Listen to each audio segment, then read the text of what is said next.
একটা মোমবাতি দেখেছেন? কেউ বলতে পারবেন না নবীজির রোজায় মোমবাতি আছে? কথা বলেন না। নবীজির রোজায় আগরবাতি আছে? নবীজির রোজায় তো বড় একটা বাক্স আছে টাকার জন্য নাকি?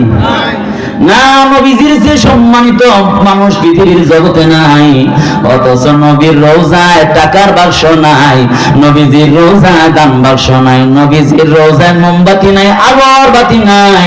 আমার বেড়া যারা মাজার দিয়া যারা আগরবাতির ব্যবসা করে, মোমবাতির ব্যবসা করে, দান বাক্স খাড়া করে, যারা দুনিয়ায় আমার বেড়া টাকার ব্যবসা করে, এটা আল্লাহ রসুলের খাঁটি উম্মত হতে পারে না, পদ্ধতি হতে পারে না, পথ আর মতো হতে পারে না।